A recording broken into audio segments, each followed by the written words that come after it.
Hello, my name is Cam Hebson, and I am a physician at UAB and Children's of Alabama. I see patients with orthostatic intolerance and postural orthostatic tachycardia syndrome. This video is intended to teach patients about these diagnoses in order to enable understanding and ultimately treatment. Treatment can, of course, be further facilitated through our clinic at UAB.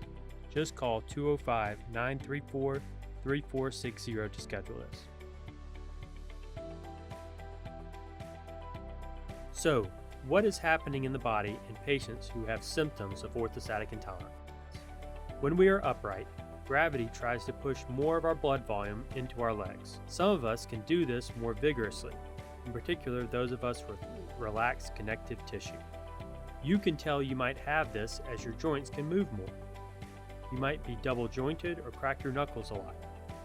That more relaxed connective tissue is also around blood vessels, which then makes them stretchier and thus more receptive to gravitational pulling.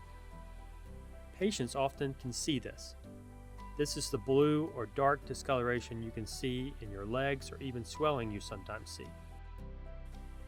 When blood pools in the lower parts of your body, less is coming back to your heart. The heart is a pump. It can only pump what it fills. So this means less blood is being pumped to your head. This less blood flow going to your brain is what is happening when you get dizzy and lightheaded, and why dizziness lessens when you lie back down. Symptoms do not stop there, however. In simple terms, the brain does not like it when less blood flow is coming to it. So, it makes the body respond, specifically by making adrenaline. Adrenaline tries to clamp down on blood vessels and make the heart pump harder and faster to try to shunt more blood up to the head.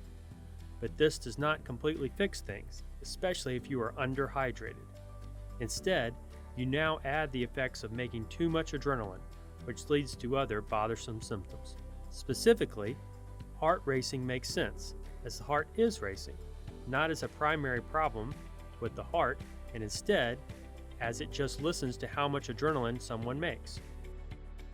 Fatigue occurs because a patient makes too much adrenaline all day long as they are upright. Thus, they are making similar amounts of adrenaline as someone running laps around a football field, but without the physical benefit. Headaches occur in part as all that adrenaline dehydrates the body. This is a known trigger for migraines and other types of headaches.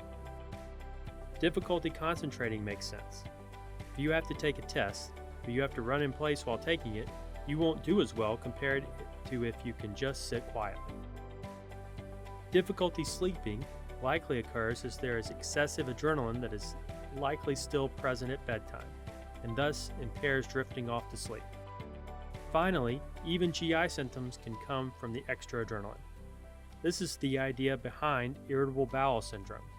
The simple explanation is that when you make lots of adrenaline, you are in fight or flight mode, and amongst the least important parts of your body for fight or flight is the GI tract.